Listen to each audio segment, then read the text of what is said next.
পবিত্র ঈদ মিলাদুন্নবী সাল্লাল্লাহু আলাইহি সাল্লাম উদযাপন করা যাবে কিনা, অনেকে এটাকে জায়েজ মনে করে। এখানে আপনার অভিমত কি? দেখুন, আমি অভিমত না দিয়ে কয়েকটা প্রশ্ন রাখব, অর্থাৎ প্রশ্নের উত্তরে আবার পাল্টা প্রশ্ন আমি ছুড়ে দিতে চাই, বিশেষ করে যাদের এটা নিয়ে সত্যিই জানার আগ্রহ আছে। অনেকে তো প্রশ্ন লেখেন জানার জন্য না, প্রশ্ন লেখেন হলো ওনার পক্ষের মতটা বের করে আনার জন্য। আমি বলতে চাই যে সাধারণত আমরা সাধারণ মানুষরা যে হুজুরের ভক্ত আমরা তার কথা শুনি। যে হুজুর মিলাদুন্নবীর পক্ষের, তার ভক্তরা মিলাদুন্নবীর পক্ষে কথা বলে এবং সেরকম দলিল খুঁজে বের করে সোশ্যাল মিডিয়াতে সেটা নিয়ে লেখালেখি করে। আর যে হুজুর মিলাদুন্নবীর বিপক্ষে, ওনার ভক্তরা মিলাদুন্নবীর বিপক্ষে তারা ক্যাম্পেইন করে, কাজকাম করে।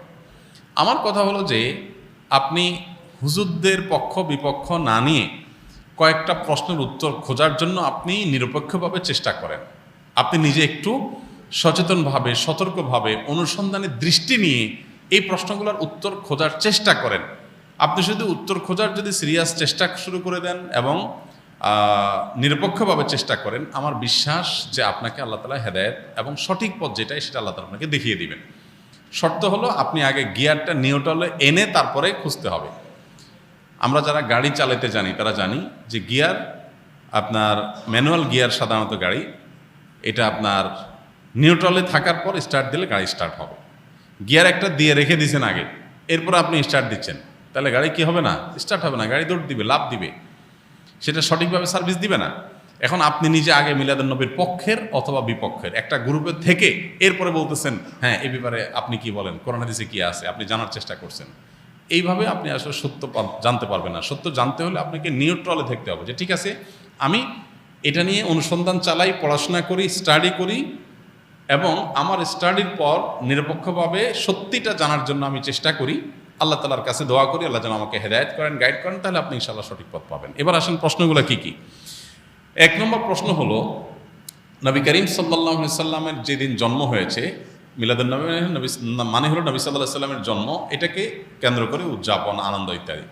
প্রশ্ন হলো, নবী করিম সাল্লাল্লাহু আলাইহি সাল্লামের যে তারিখে জন্ম হয়েছে সেই তারিখটা কি চূড়ান্ত এবং অবিতর্কিত কিনা, অর্থাৎ অমুক তারিখে তিনি জন্মগ্রহণ করেছেন, ইতিহাসবিদগণ এ ব্যাপারে একমত কিনা বা হাদিস গ্রন্থগুলোতে এটা সুস্পষ্ট আসছে কিনা, এটা আপনি একটু জানার চেষ্টা করেন। আপনি যদি খোঁজ করেন, অনুসন্ধান চালান, তাহলে কিন্তু আপনি জানতে পারবেন, জানতে আপনার কষ্ট হবে না খুব বেশি, যে আসলে নবী সাল্লাল্লাহু আলাইহি সাল্লামের জন্মের তারিখটা এটা চূড়ান্ত কি চূড়ান্ত না।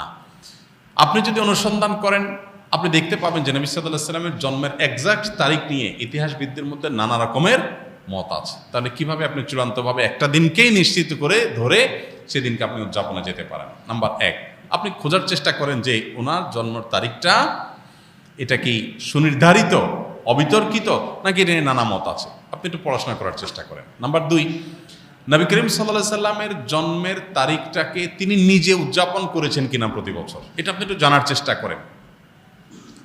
তিনি যদি নিজে নিজের জন্ম উদযাপন না করেন, তাহলে তার সিনিয়র সাহাবি যারা, চার খলিফা আরও যারা আছেন, এই সমস্ত সাহাবিরা কেউ যারা নবী সাল্লাল্লাহু আলাইহি ওয়াসাল্লামকে সবচেয়ে বেশি ভালোবাসতেন, নবী সাল্লাল্লাহু আলাইহি ওয়াসাল্লামের ভালোবাসার দোহাই দিয়েই তো আমরা এটা করি। তো তারা যারা নবী সাল্লাল্লাহু আলাইহি ওয়াসাল্লামকে এর ভালোবাসায় যারা উত্তীর্ণ হয়ে গেছেন, ভালোবাসায় যারা প্রমাণিত, তার আশেকে রাসূল বলি, যেটাই বলি আমরা তথাকথিত, এই জায়গাটায় যারা ইতোমধ্যে প্রমাণিত হয়ে গেছেন, সেই সাহাবীরা যাদেরকে কোরআনে আল্লাহ সার্টিফিকেট দিয়েছেন নবী সাল্লাল্লাহু আলাইহি ওয়াসাল্লামের আনুগত্যের ব্যাপারে, ভালোবাসার ব্যাপারে, সেই মানুষগুলো নবী করিম সাল্লাল্লাহু আলাইহি ওয়াসাল্লামের জন্ম দিবস উদযাপন করেছেন কি করেন নাই, আপনি এই বিষয়ে একটু খোঁজ নেন, তথ্য উপাত্তগুলো ভেরিফিকেশন করেন, যাচাই করেন।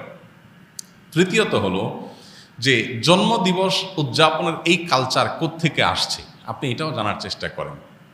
আপনি যদি এটা নিরপেক্ষভাবে এটা শুরু কোত্থেকে আসে দেখেন, আপনি দেখবেন এটা অগ্নিপূজক, প্রকৃতি পূজারী তাদের কাছ থেকে আসছে। এবং একসময় খ্রিস্টান ধর্মেও এই জন্মদিবস উদযাপন করাটার ব্যাপারে নিরুৎসাহিত করা হতো, নিষিদ্ধ করা হতো।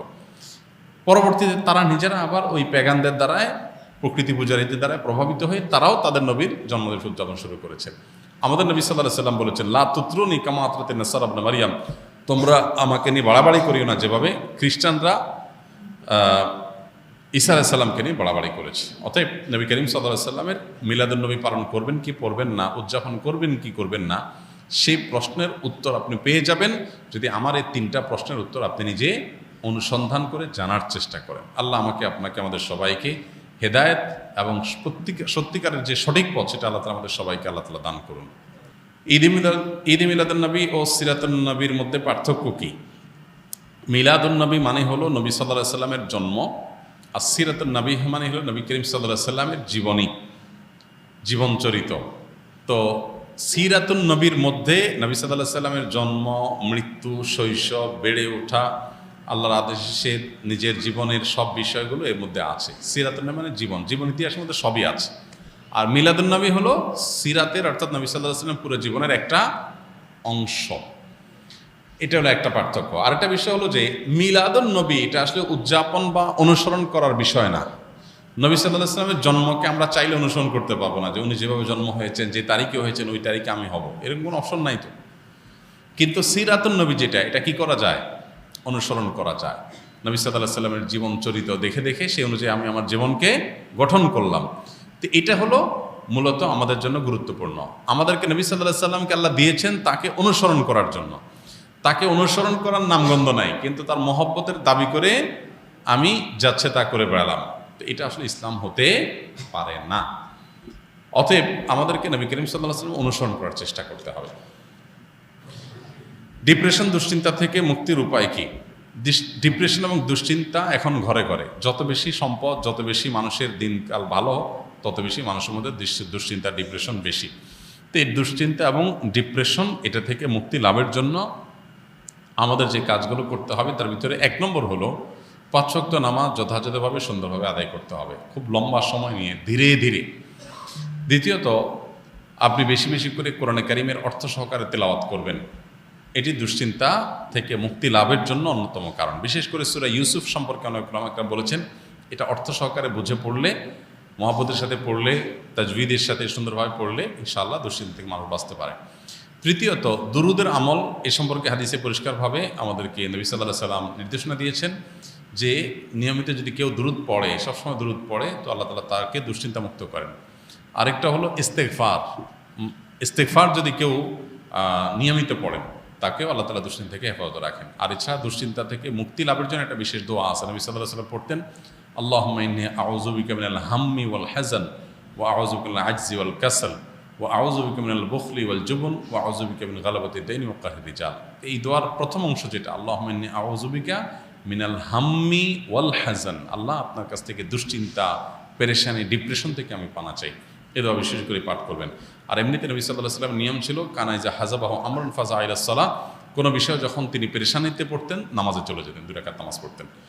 আর এর বাইরে বিশেষ করে ভোর রাতে তাহাজ্জুদের সময় উঠে নিরিবিলি আল্লাহর সাথে একটু মন খুলে কথা বলেন, ইনশাআল্লাহ আল্লাহ তাআলা আপনার মানসিক অশান্তি দূর করবেন।